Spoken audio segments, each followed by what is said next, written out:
turn left. আসসালামু আলাইকুম রহমতুল্লাহ। হে আল্লাহ, এই সকালবেলায় তোমার কাছে অনেক লোকই অনেক কিছুই চাই। আমিও তোমার কাছে কিছু চাওয়ার জন্য আবেদন জানাইতেছি। সেটা হলো আমাদের দেশের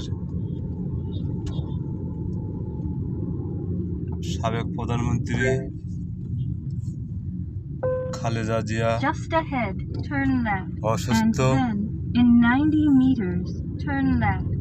তাকে তুমি সুস্থতা দান করে দাও এবং দলমত নির্বিশেষে আপনি জানেন সকলে তার জন্য দোয়া করেছেন ইনশাআল্লাহ। তো এর মধ্যে সবাই ঘুষখোর না, সবাই পাপী না, সবাই জিনাখোর না। এই 20 কোটি মানুষের ভিতরে ভালো মানুষও অবশ্যই আছে আল্লাহ। যদি না থাকতো তাহলে বাংলাদেশ এতদিন টিকে থাকতো না। তো ওই ভালো মানুষের ওসিলাই তুমি আমাদের বেগম নেত্রী খালেদা জিয়াকে সুস্থতা দান করো এবং বাংলাদেশের মধ্যে আমাদের প্রেসিডেন্ট জিয়াউর রহমান যখন ওয়াজ করতে যায় তখন সে কাবা ঘরের ভিতরে যাওয়ার অনুমতি পায় এবং গেছেন।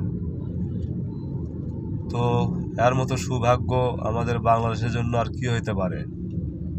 শুধু তাই না, তার হাতে লাগানো একটি নিম গাছ এখন শত শত নিম গাছে পরিণত হয়েছে এবং যারা ওয়াজ করতে যায় তারা সেই নিম গাছের নিচে যখন রোদ ওঠে তখন ওই নিম গাছের নিচে রেস্ট নেয়। আল্লাহ, তুমি রহমতের মালিক। তুমি রহমত করলে কারো ক্ষমতা নাই তাকে ঠেকে রাখে। তো আমি তোমার কাছে সকালবেলা আমার জন্য কিছু চাই না, আমার ফ্যামিলির জন্য কিছু চাই না, তোমার কাছে একটি দোয়াই চাই, একটি রহমত চাই। সেইটা হলো আমাদের বেগম নেত্রী খালেদা জিয়াকে সুস্থতা দান করুন। আমিন।